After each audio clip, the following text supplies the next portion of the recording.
Welcome to This Explainer. Today, we're diving into something that is absolutely crucial for the future of healthcare and manufacturing. We are uncovering the roadmap to Pharma 4.0. Now, since you follow this space, you probably already know that Pharma 4.0 is essentially the fourth industrial revolution applied directly to pharmaceuticals. It's the deep integration of digital tech, like advanced analytics and automation, right into the heart of manufacturing and supply chains. Look, if you've been paying any attention to the industry lately, you know there is certainly no shortage of shiny, promising digital technologies out there. But here's the real challenge, right? Converting all of that raw potential into secure, compliant, and actually value-generating enterprise capabilities. Okay, let's dive into this.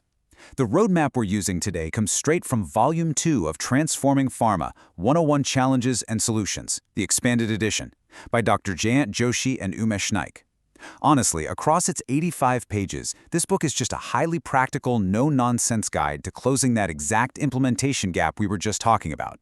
It tackles 14 critical challenges spanning emerging technology implementation and data management, and the best part is it offers actual ground-level solutions rather than just adding to the theoretical hype. To build our understanding up from the ground floor, we're going to move through 5 distinct areas. First up is the digital implementation gap. Then, we'll look at technology with a purpose, followed by the enterprise data foundation. After that, we'll hit security and data integrity. And finally, we'll map the whole thing out with the Pharma 4.0 roadmap. So let's kick things off with Section 1, the digital implementation gap.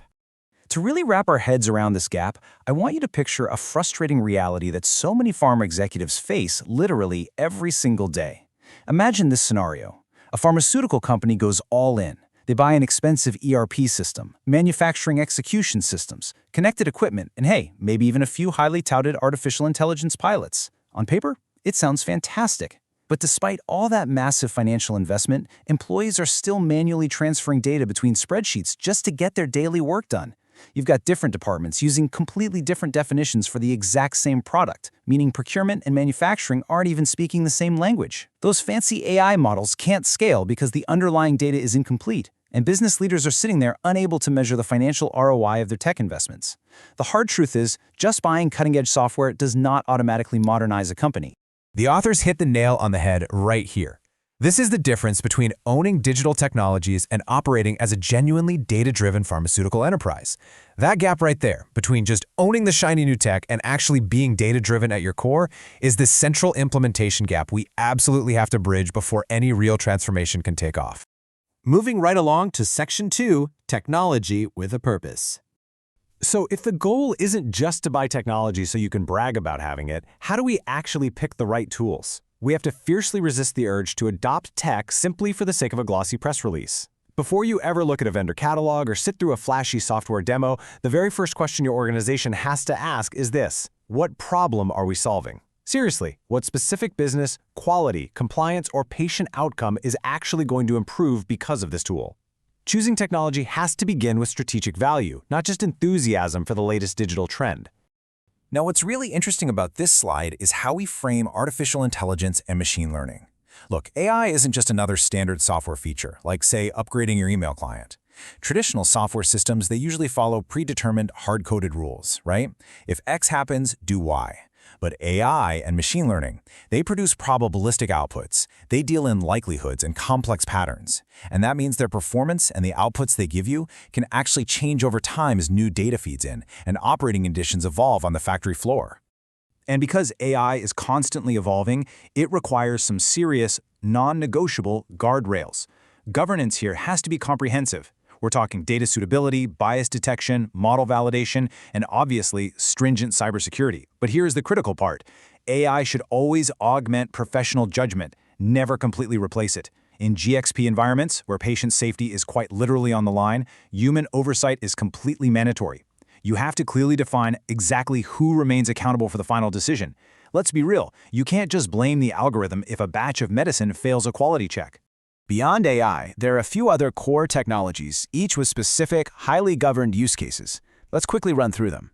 First, the Internet of Things, or IoT. This gives incredible real-time visibility into manufacturing and supply chains, but getting all those sensors online massively increases your cybersecurity exposure, meaning you need ironclad device identities. Then you've got blockchain. It's great for shared, trusted records among multiple independent parties, like tracking a vaccine's temperature across a global supply chain. But keep in mind, blockchain can't magically fix inaccurate source data. Garbage in still equals garbage out. What about robotic process automation, or RPA? It handles repetitive, rule-based tasks beautifully. But remember the golden rule here. If you automate a bad process, you just make a bad process operate faster. Always simplify and fix the workflow first. And finally, digital twins. These let teams test manufacturing scenarios virtually before building anything in the real world, but their value relies entirely on the granular accuracy of the underlying mathematical model. That brings us to Section 3, the Enterprise Data Foundation. Think of this data foundation as the base of the entire pyramid. All the incredible technology we just talked about, the AI, the IoT, the digital twins, it's practically useless without trusted, high-quality data to power it. So the crucial point is that master data management is the common language of your enterprise. This covers your product, materials, supplier, and equipment information. If those records are inconsistent, it's an absolute disaster.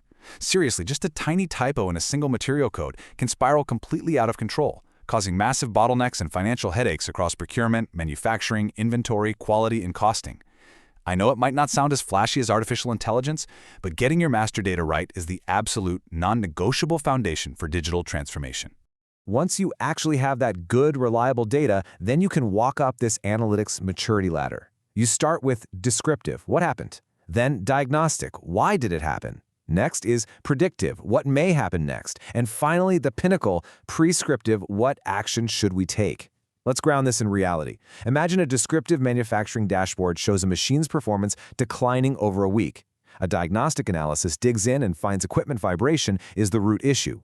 Then, a predictive model takes that data and estimates the exact probability of a total machine failure within the next 48 hours. Finally, a prescriptive system doesn't just warn you, it actually recommends the best possible maintenance window based on current production schedules and spare parts sitting in the warehouse. It's a beautiful progression, but you simply cannot jump straight to prescriptive analytics without that rock-solid foundational data we just talked about. Let's transition to Section 4, Security and Data Integrity. When you're building out that data foundation, you also have to build the guardrails. Pharmaceutical data includes incredibly valuable intellectual property, like proprietary drug formulas and highly sensitive patient information.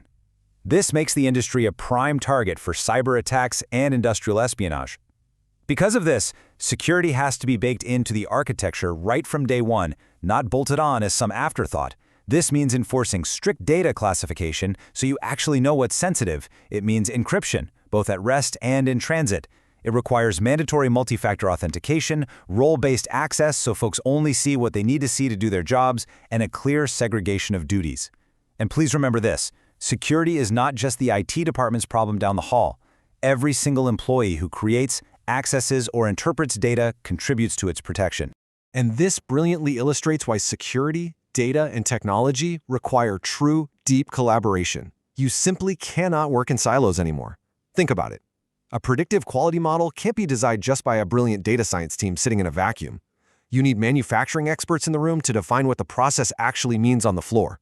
You need quality professionals to establish the strict acceptance requirements to maintain compliance.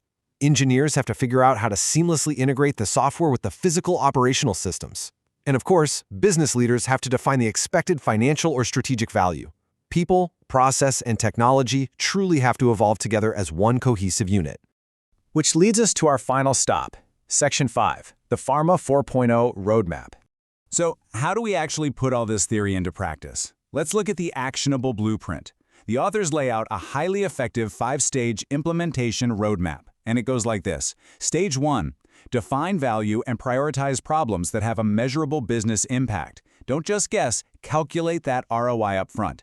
Stage 2, establish your architecture and your data governance rules. Stage 3, pilot in a strictly controlled environment. You want to test performance and data quality without risking the whole operation. Stage 4, industrialize and seamlessly integrate those successful pilots into your broader enterprise systems. And finally, Stage 5, scale, measure, and continuously improve across different functions and global sites. That methodical, step-by-step approach is exactly how you move from a fun, isolated pilot project to a scaled, enterprise-wide capability that actually transforms the business. If you take away just one thing from the 85 pages of our source material today, make it this core thesis. Pharma 4.0 is not created by implementing isolated technologies. It emerges when technology, trusted data, disciplined processes, and capable people all operate as one governed system. AI needs quality data, IoT needs secure architecture, and literally every single digital system needs clear human accountability to function correctly. We've covered a massive amount of ground today on how to transform raw pharmaceutical data into trusted, actionable intelligence. So I want to leave you with a provocative question to reflect on for your own organization. Which capability should pharma prioritize first? Is it AI, IoT, digital twins, cloud modernization, or do you maybe need to go back to the basics with data governance? Think about your organization's biggest bottleneck right now. What is actually holding you back from operating as a genuinely data-driven enterprise? Thank you so much for joining me for this explainer, and I highly encourage you to apply this 5-stage roadmap to whatever transformation journey you're tackling next.